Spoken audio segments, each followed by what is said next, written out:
एक बार फिर आप लोग को आशुतोष सर की तरफ से बहुत बहुत तहे दिल से धन्यवाद कि आप लोगों ने जो लाए हुए थे economic survey, Bihar economic survey, अच्छा रिस्पांस मिला। और मेरी कोशिश यही रहती है कि आपको बेस्ट दिया जाए। एक बात याद रखिएगा कि वही टीचर आपको समझ सकता है जिसको जो अंतिम पैदान पर जाकर, अंतिम जगह जाकर वापस आया और उस पर रिसर्च करने लगा कि भाई आखिर मेरा क्यों नहीं हुआ। और फिर ये कहा जाता है, देखिए लोग कहते हैं असफल, जो असफल जो होते हैं ना, लोगों की भाषा में जो कहा जाए, वो सबसे बड़े सफल होते हैं, इसको कोई माने या ना माने। तो खैर, मुझे पढ़ाने का क्या है, नहीं है, कैसे आता है नहीं आता है, तो हम खुद नहीं जानते हैं। एक काम हम बहुत अच्छे तरीके से जानते हैं कि आपके दिमाग में टॉपिक को इन करा देना, हिट करा देना कि आपको यही बाउंड्री में रहना है। और बहुत जल्द 2 से 3 दिन में करीब करीब, बहुत अब ये हम खुद नहीं जान रहे हैं कि कितना लंबा वीडियो होगा, लेकिन एक ऐसा हम लाने जा रहे हैं जो कहीं ना कहीं एक किसी भी ओवरऑल एग्जाम में, जो आपका अभी हो, साल भर के अंदर जो भी एग्जाम होंगे, वो तो करंट अफेयर साल भर मान लीजिए कि चलेगा, उसके अलावा कुछ और भी ऐसे क्वेश्चन जो आप कभी भी एग्जाम दीजिएगा, 2024 में दीजिए, 25 में दीजिए, उस हिसाब से भी हम टॉपिक एक लाने जा रहे हैं। और देख रहे हैं ऊपर वाले की कृपा, माँ सरस्वती की कृपा और आप लोग की दुआ कहां तक काम आ रहा है। आज हम आपके सामने जो टॉपिक जो शुरू करने जा रहे हैं, ध्यान रखिएगा, ये शुरू करने जा रहे हैं योजना आयोग। कई दिनों से सोच रहे थे कि इस पे एक वीडियो बनाया जाए, योजना आयोग।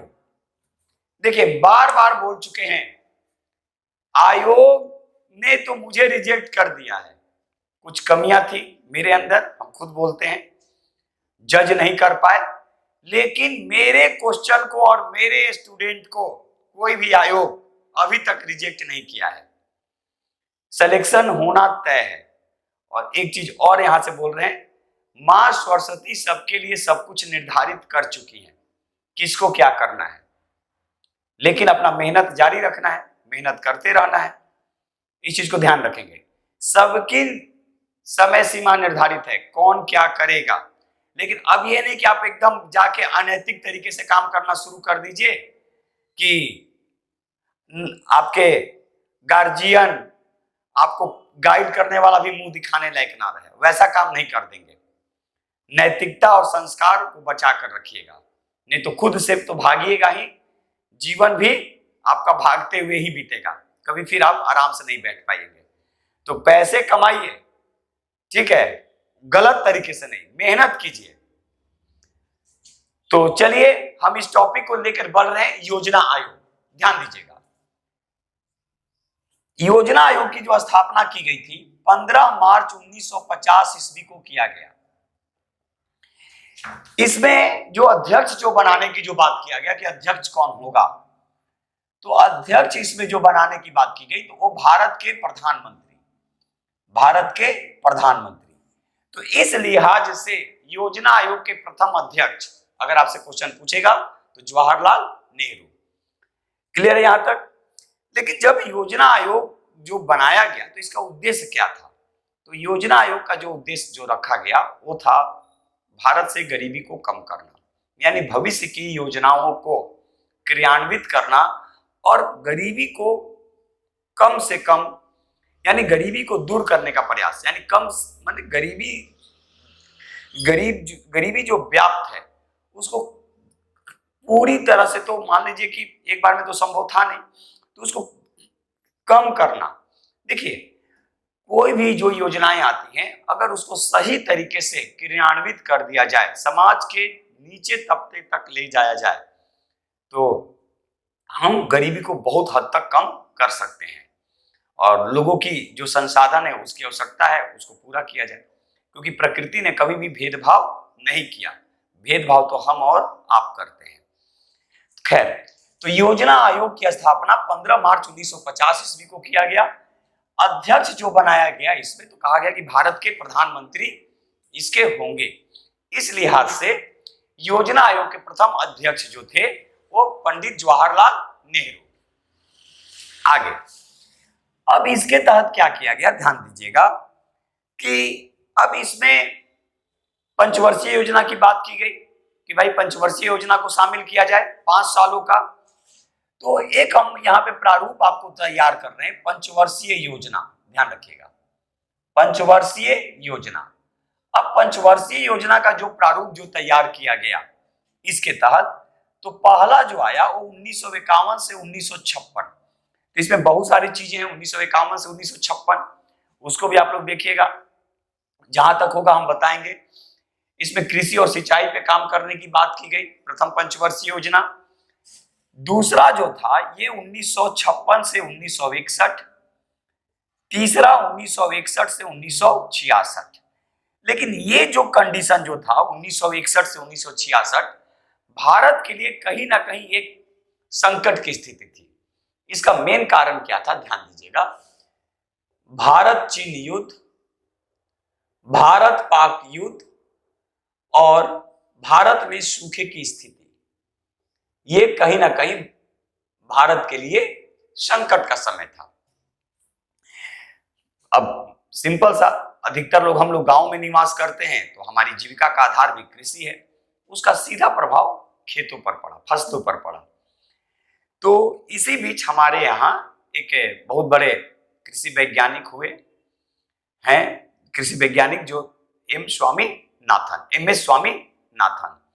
उन्होंने सरकार के सामने एक प्रपोजल रखा कि फसलों की पैदावार को बढ़ाने के लिए कहीं ना कहीं हम लोगों को एक नए तकनीक साधनों का इस्तेमाल करना होगा। खाद बीज का अगर अच्छे से हम लोग अगर इस्तेमाल करेंगे तो कृषि की पैदावार में बढ़ोतरी देखने को मिलेगी। इस लिहाज से क्या किया गया कि 1966-67, याद रखिएगा, 1966-67 में एक क्रांति का शुरुआत किया गया जिसका नाम था हरित क्रांति। देखिए, हरित क्रांति ठीक है, बहुत सारे लोग के अंदर ये है कि एक हरित प्रदेश के अंदर ही केवल इसकी रूपरेखा तैयार की गई, लेकिन प्रभाव तो पड़ा ना। जैसे मान लीजिए कि अगर आप कोई काम करते हैं, आप सक्सेस हो जाते हैं, तो ठीक है, वो आप अपने घर के लिए सक्सेस हुए, लेकिन अगर अपने आसपास के एरिया को तो आप प्रभावित तो करते हैं, कोई भी काम करते हैं तो। जस्ट लाइक यहाँ भी यही चीज था, हरित क्रांति हरित प्रदेश तक ही सीमित था, जैसे पंजाब, हरियाणा, पश्चिमी राजस्थान और पश्चिमी उत्तर प्रदेश। लेकिन इसका प्रभाव कहीं ना कहीं पूरे भारत पे पड़ा, और इसका जो श्रेय जो जाता है वो एम.एस. स्वामीनाथन पे जाता है। इसका सकारात्मक प्रभाव जो देखने को मिला, गेहूं और चावल पे ज्यादा देखने को मिला। तो गेहूं और चावल पे तो ज्यादा देखने को मिला ही, खासकर गेहूं पे इसमें काफी बढ़ोतरी हुई, ऐसा अनुमान लगाया जाता है। लेकिन कहीं ना कहीं इन हरित प्रदेश के अलावा भी पूरे भारत में इसका सकारात्मक रूप देखने को मिला। तो आपसे क्वेश्चन यहाँ पे पूछा जाएगा कि हरित क्रांति किस पंचवर्षीय योजना की देन है, तो यह है तृतीय पंचवर्षीय योजना की देन। इसको लाने वाले कौन थे, तो एम.एस. स्वामीनाथन, एम.एस. स्वामीनाथन, ध्यान दीजिएगा, एम.एस. स्वामीनाथन के द्वारा हरित क्रांति प्रारंभ किया गया। अगर विश्व स्तर पर देखा जाए कि हरित क्रांति लाने का श्रेय किसको है, ठीक है, अगर हम लोग विश्व स्तर पर देखेंगे कि विश्व स्तर पर कौन लाया, तो विश्व स्तर पर थे नॉर्मन बोरलॉग, ठीक है, कृषि वैज्ञानिक थे विश्व स्तर पर। लेकिन भारत में, तो भारत अगर नहीं अगर कह दे कि हरित क्रांति का जनक किसे कहा जाता है, और उसमें विश्व एम.एस. स्वामीनाथन भी रहे और नॉर्मन बोरलॉग, तो आप नॉर्मन बोरलॉग करके आएंगे। लेकिन अगर भारत में अगर देगा, तो भारत में देगा तो उसको आपको एम.एस. स्वामीनाथन करके आना है। देखिए, हम लोग को क्वेश्चन पे भी काम करना है, ये नहीं कि बस केवल पढ़ लिए और क्वेश्चन पे हुआ नहीं। तो एक बार फिर देखेंगे, योजना आयोग की शुरुआत 15 मार्च 1950 ईस्वी को किया गया। इसके अध्यक्ष भारत के प्रधानमंत्री यानी पंडित जवाहरलाल नेहरू योजना आयोग के प्रथम अध्यक्ष बनाए जाते हैं। इसके लिए एक प्रारूप जो तैयार किया गया पंचवर्षीय योजना के रूप में, इसी का एक रूपरेखा तैयार किया गया कि भाई आने वाला 5 साल कैसा होगा, क्योंकि योजना जो थी कि गरीबी को कम करना है और भविष्य की योजनाओं को कैसे क्रियान्वित किया जाए, कैसे उसकी रूपरेखा को तैयार किया जाए। तो इसी के परिप्रेक्ष्य में प्रथम पंचवर्षीय योजना 1951 से 56, दूसरा 56 से 61 और तीसरा 61 से 66। इसी बीच हरित क्रांति का भारत में शुरुआत होता है। चौथा 1969 से 1974। तो कहेंगे सर बीच में क्यों रोक दिया गया? तो बीच में इसी कारण से रोका गया था, भारत चीन युद्ध, भारत पाक युद्ध और सूखे की स्थिति। तो कभी कभी आपसे क्वेश्चन पूछा जा सकता है, ठीक है, ये अवकाश योजना किसको बोलते हैं? तो याद रखिएगा, अगर अवकाश योजना की बात हम लोग करेंगे कि अवकाश योजना किसको बोलेंगे, ठीक है, तो अवकाश योजना की अगर बात करेगा कि अवकाश योजना किसको बोला गया, तो 66 से 67, 67 से 68 और 68 से 69, क्योंकि 1 अप्रैल से 31 मार्च है, तो फिर 1 अप्रैल से 69 से शुरू हो गया यहाँ पे, तो वही चीज है। अब यहाँ पे आपसे 2 क्वेश्चन पूछे जा सकते हैं कि किस पंचवर्षीय योजना में भारत में फ्लड रिवोल्यूशन हुआ, यानी दूध क्रांति हुई? तो 1970 के दशक में हुआ वर्गीज कुरियन के द्वारा, और एक और हुआ चिपको आंदोलन। देखिए चिपको आंदोलन तो स्टार्ट तो शुरू से ही हो गया था, ठीक है, लेकिन 1972 में ये अपने चरम पे था, ठीक है। चिपको आंदोलन जो उत्तराखंड, आज वर्तमान में, पहले उत्तर प्रदेश था, गढ़वाल में था, सुंदरलाल बहुगुणा के नेतृत्व में चिपको आंदोलन की शुरुआत की गई। तो वहां भी ये क्वेश्चन आपसे पूछे जा सकते हैं। देखिए आपको इससे बहुत सारे चीज अभी क्लियर हो जाएगा कि आपको कैसे पढ़ना है, इसीलिए हम इस टॉपिक को लेकर आए हैं। तो 1969 से 74 ये योजना अवकाश की अवधि है, इसको ध्यान रखेंगे। इसके बाद ध्यान रखिएगा कि 74 से लेकर 78, कहेगी सर 4 साल ही क्यों? तो ध्यान दीजिएगा, 1977 में जनता पार्टी की सरकार आती है। सरकार किसकी आती है?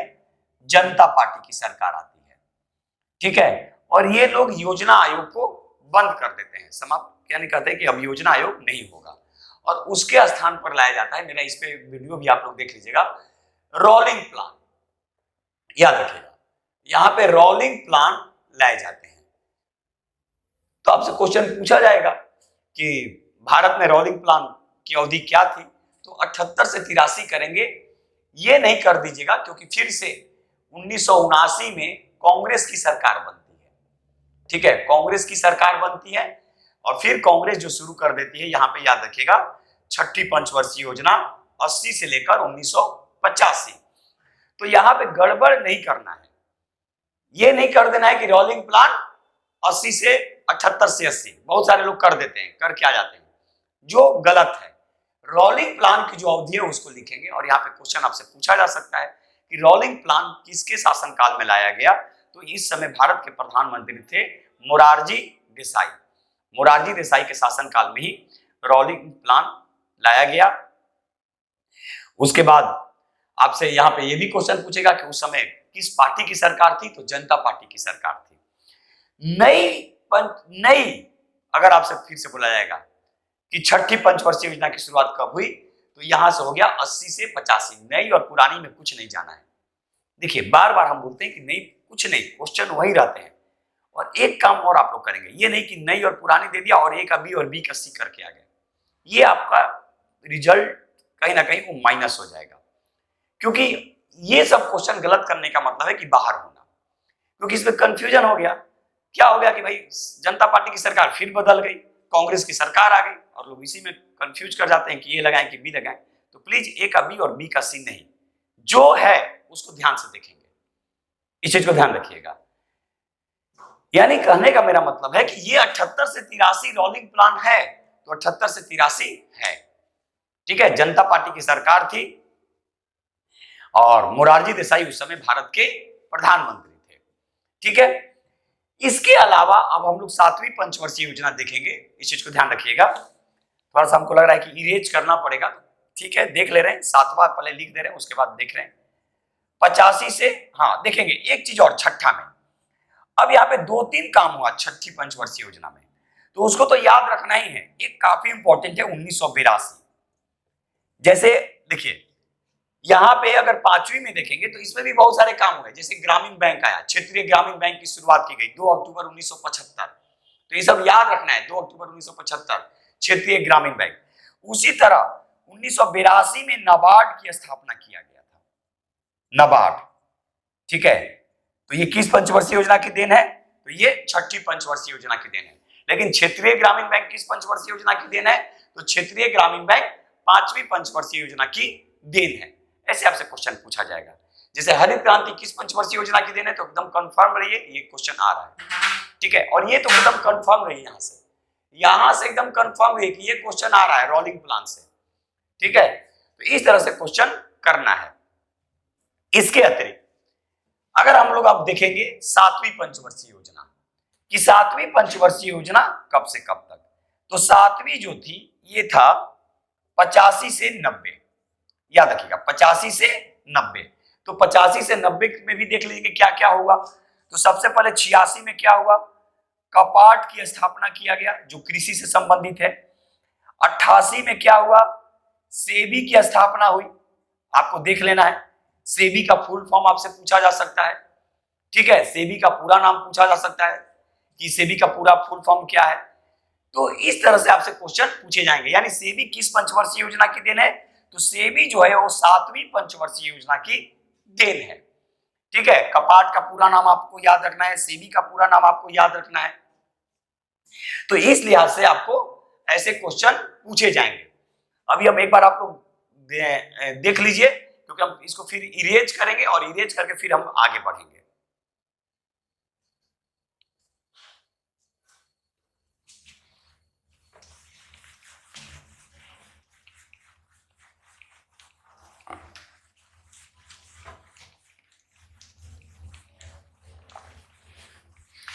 चलिए एक बार फिर से सुन लेंगे।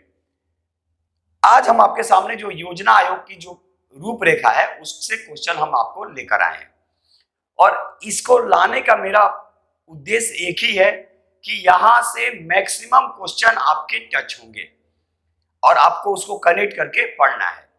जैसे सबसे पहले आपसे क्वेश्चन पूछा जाएगा कि योजना आयोग की स्थापना कब हुई थी? तो योजना आयोग की जो स्थापना हुई थी 15 मार्च 1950 ईस्वी को किया गया था, और इसमें कहा गया कि भारत के प्रधानमंत्री योजना आयोग के अध्यक्ष होंगे। तो इस लिहाज से पंडित जवाहरलाल नेहरू योजना आयोग के प्रथम अध्यक्ष बनाए गए।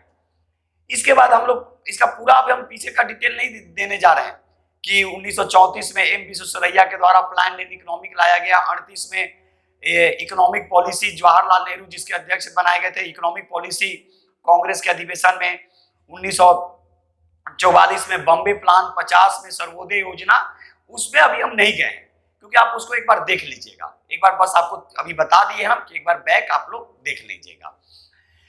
तो हम एकदम डायरेक्ट 1950 से शुरू किए। इसका योजना आयोग की स्थापना का मात्र एक उद्देश्य था, ध्यान रखिएगा, कि भारत में गरीबी को दूर किया जाए यानी कम किया जाए, और भविष्य की योजनाओं को कैसे क्रियान्वित करेंगे, कैसे आगे बढ़ाएंगे, उस पर काम करने की बात की गई।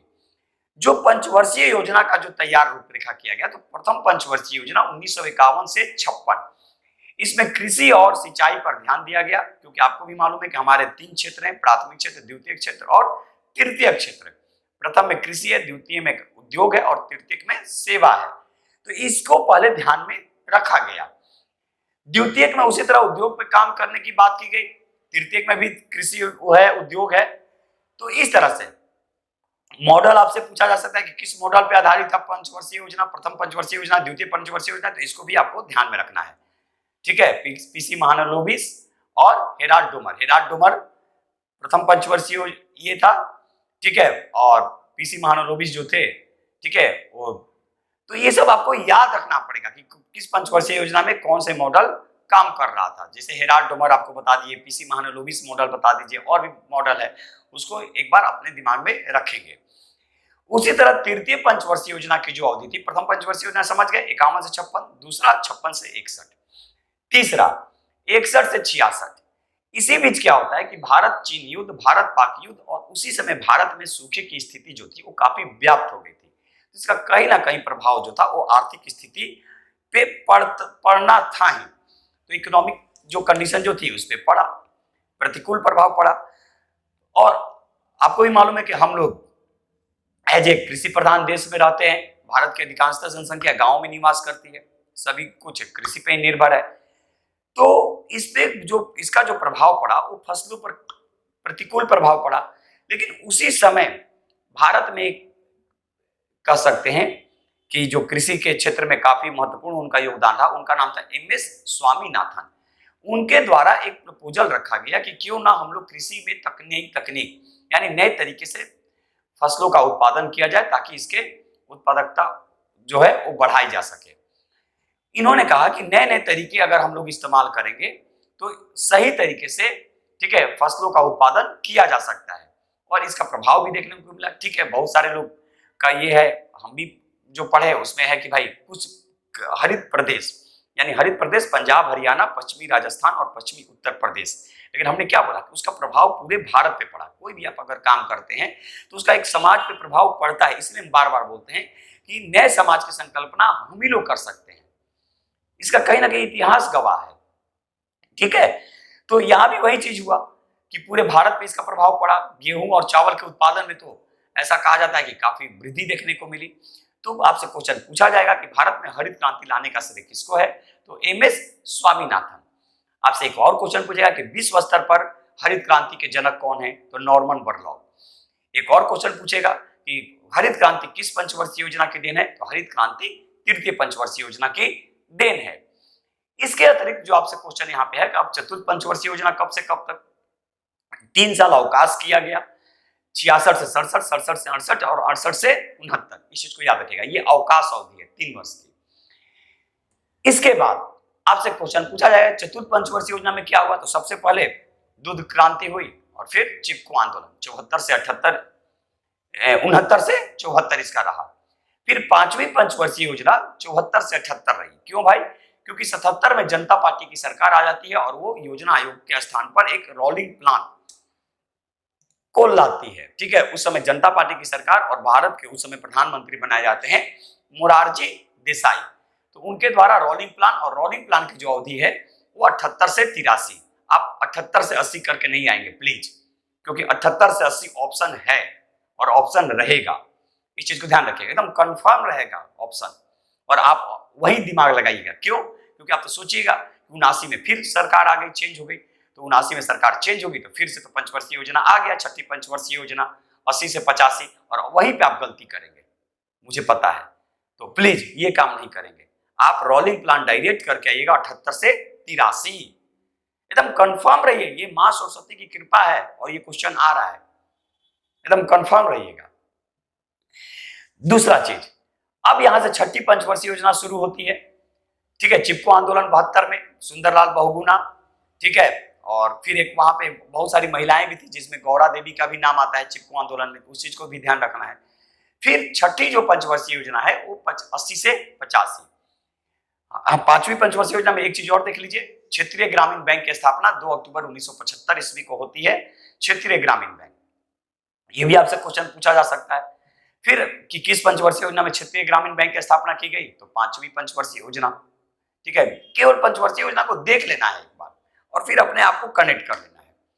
तो क्योंकि ये 74 से 78 है तो उसमें 78 देख लेंगे कि भाई 75 किस में आ रहा है, 2 अक्टूबर 1975। इसके अतिरिक्त छठी पंचवर्षीय योजना या फिर नई छठी पंचवर्षीय योजना करके क्वेश्चन पूछे तो कोई फर्क नहीं पड़ता है, क्वेश्चन सेम रहेगा, आंसर उसके सेम है। तो ये 80 से 85। इसमें क्या हुआ, 82 में नाबार्ड की स्थापना, नाबार्ड का पूरा नाम पूछा जा सकता है। ठीक है, नाबार्ड की स्थापना शिवरामन सिंह समिति की अनुशंसा पर किया गया था 1982। फिर 86 में कपाट की स्थापना की गई। तो ये सब क्वेश्चन तो देख लीजिएगा। ठीक है, क्योंकि छठी पंचवर्षीय योजना क्या है 80 से 85, तो उसमें कपाट आएगा नहीं, कपाट की स्थापना तो आपको बताएं। ठीक है, वो आपको 7वीं में आ जाएगा। तो फिर 85 से 90 7वीं पंचवर्षीय योजना, तो फिर इसमें कपाट की स्थापना किया गया। ठीक है, कपाट की स्थापना किया गया 1986 में, और फिर सेबी की स्थापना की गई 1988 में। तो सेबी का पूरा नाम पूछा जा सकता है। तो ये 7वीं पंचवर्षीय योजना। आप देखेंगे 7वीं पंचवर्षीय योजना तक हो गया, ध्यान रखिएगा।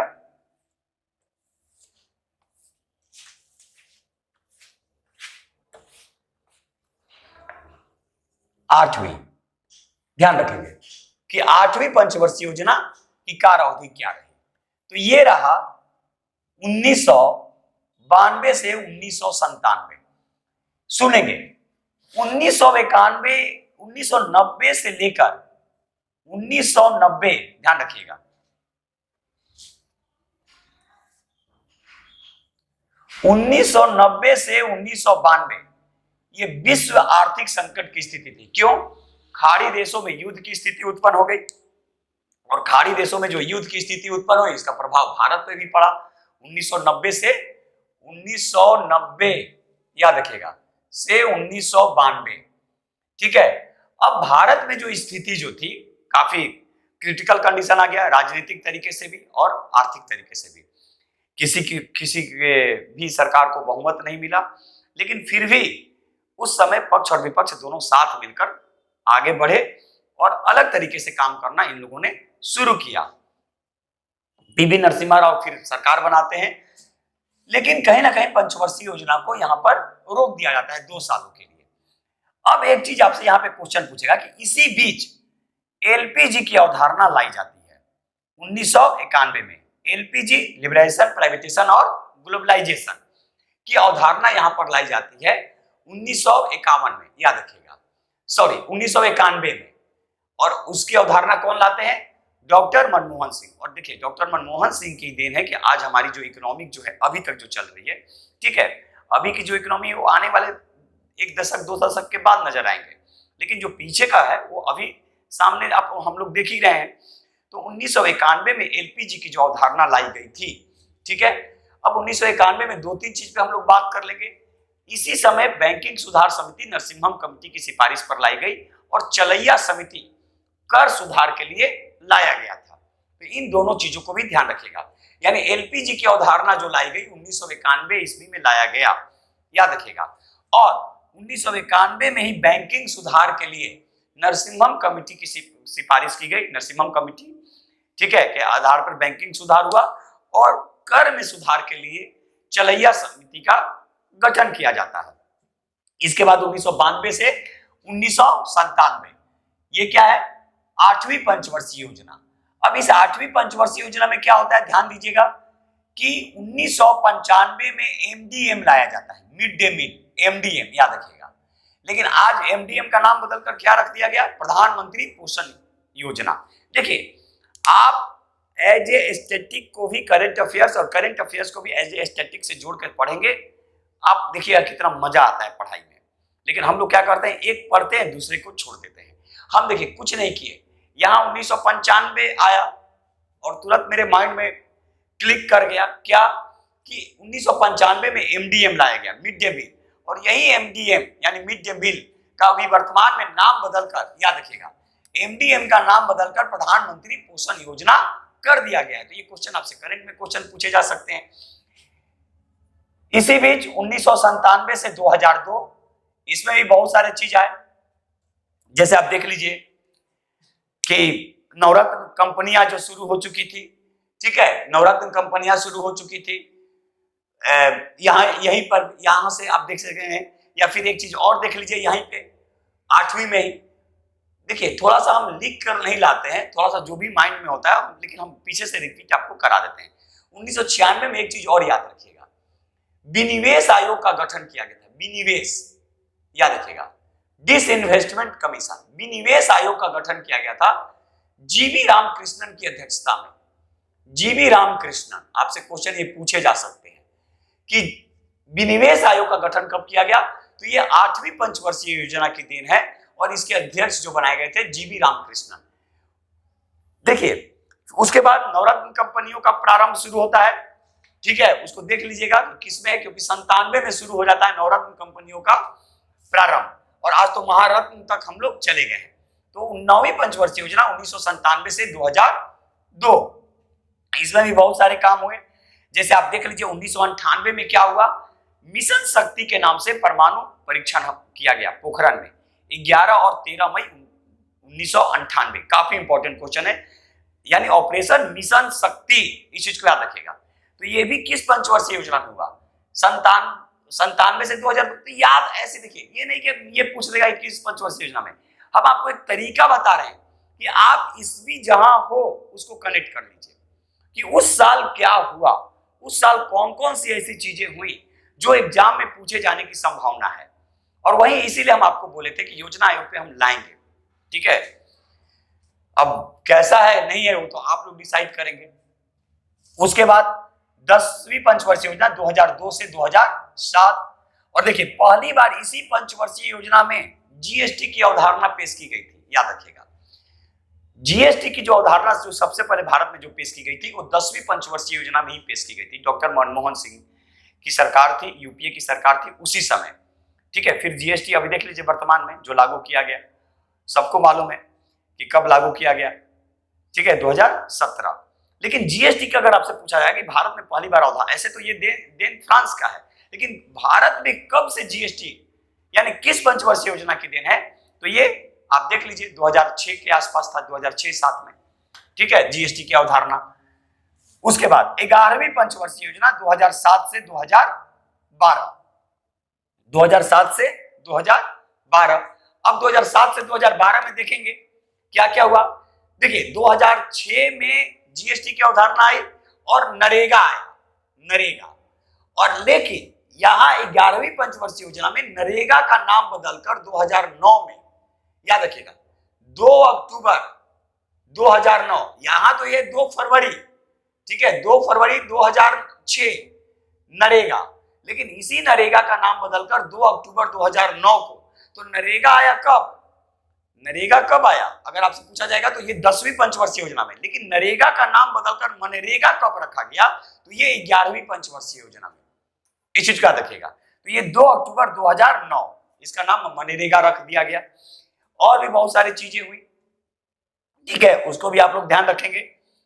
इसके बाद 12वीं पंचवर्षीय योजना 2012 से 2017, लेकिन इसी बीच क्या किया जाता है 2012 से 17 के बीच में ही कि 1 जनवरी 2015, याद रखिएगा 1 जनवरी 2015, 1 जनवरी 2015 को नीति आयोग ला दिया जाता है। इसकी घोषणा तो पहले ही हो जाती है 15 अगस्त 2014 को ही कि योजना आयोग के स्थान पे एक नया संस्थान बनेगा। ये दीर्घकालिक है, याद रखिएगा, नीति आयोग। तो 1 जनवरी 2015 को नीति आयोग की स्थापना कर दी जाती है। तो आपसे क्वेश्चन ये भी पूछेगा कि नीति आयोग का पूरा नाम, तो national institution for transforming India. वर्तमान में इसके कौन है अध्यक्ष पूछा जा सकता है, तो नरेंद्र मोदी। उपाध्यक्ष पूछेगा तो सुमन कुमार बेरी, और सीईओ पूछेगा तो परमेश्वरम अय्यर। ये आपको करंट से भी हम जोड़ के बता दिए। तो इस तरह से आपको याद रखना पड़ेगा, ये नहीं कि बस केवल पढ़ लिए हो गया चल दिए, नहीं योजना आयोग खत्म नहीं। आप एज ए जो हम आपको तरीका बताए, इसमें बहुत सारी चीजें ऐसे छूट गए, लेकिन फिर भी जो वीडियो है वो आधे घंटे से ज्यादा का हो गया है। हम नहीं चाहते हैं कि कोई भी वीडियो ऐसा हो कि आपको बोर कर दे, लेकिन इसको जरूर आप बताएंगे कि ये कैसा रहा, ठीक है। तो इसको एक बार देख लेंगे अपने से, फिर जहां दिक्कत होगी फिर हम लोग इस पे बात करेंगे। तो आपसे क्वेश्चन ऐसे पूछे जा सकते हैं, 8वीं पंचवर्षीय योजना में कौन सी ऐसी ये चीज शुरू की गई? 9वीं पंचवर्षीय योजना में तो 97 से 2002, 8वीं 92 से 97। ये एलपीजी की अवधारणा कब लाई गई? तो 91 में लाई गई, ठीक है। 1990 से 92 में, क्यों भाई?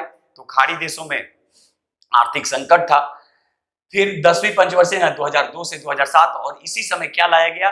2 चीज, एक तो आपका नरेगा था ही, और दूसरा एक था कि पहली बार भारत में जीएसटी की अवधारणा पेश की गई थी, लेकिन वो असफल रहा, ठीक है। वो अब क्या रहा नहीं रहा उस पर नहीं जाना, लेकिन भारत में पहली बार जीएसटी उसी समय लाई गई। उसके बाद 11वीं पंचवर्षीय योजना 2007 से 2012, और फिर यहाँ पे नरेगा का नाम बदलकर 2 अक्टूबर 2009 को, जैसे 2 फरवरी 2006 को नरेगा लाया गया, और नरेगा का नाम बदलकर 2 अक्टूबर 2009 को, ठीक है, महात्मा गांधी के नाम पे रख दिया गया। उसके बाद 12वीं पंचवर्षीय योजना 2012 से 17, और 12 से 17 के बीच में ही 1 जनवरी 2015 को क्या किया गया कि योजना आयोग के स्थान पे नीति आयोग ला दिया गया। और प्रेजेंट में आपसे क्वेश्चन 3 क्वेश्चन कंफर्म रहिए कि यहां से रहेगा कि नीति आयोग के अध्यक्ष तो मान लीजिए कि ठीक है, अगर अध्यक्ष आप हटा भी देंगे तो 2 चीज आपको याद रखना पड़ेगा। एक नाम याद रखिएगा, ठीक है, कि इसके उपाध्यक्ष कौन, ठीक है, नीति आयोग के। और दूसरे जो आपसे पूछे जा सकते हैं कि इसके सीईओ कौन, ये आपसे क्वेश्चन पूछा जा सकता है। तो इस तरह से आपसे क्वेश्चन एग्जाम में पूछे जाने की संभावना है। तो नीति आयोग के आप देख लीजिएगा, जहां तक हमको लग रहा है कि चेंज हो चुके हैं, ठीक है, और नीति आयोग के ही हमको लग रहा है कि हैं सुमन कुमार बेरी। ऐसे आप लोग एक बार देख लीजिएगा, ठीक है, फिर ऐसा होगा तो, क्योंकि पढ़ाते पढ़ाते हो सकता है कि स्लिप कर गया हो, लेकिन सीईओ जो है वो परमेश्वरम अय्यर है, तो इसको भी आपको ध्यान रखना पड़ेगा, ठीक है। तो चलिए फिर एक नए वीडियो के साथ बहुत जल्द हम आपके सामने मिलेंगे। तब तक के लिए आशुतोष सर को अनुमति दीजिए। जय हिंद, जय भारत, भारत माता की जय।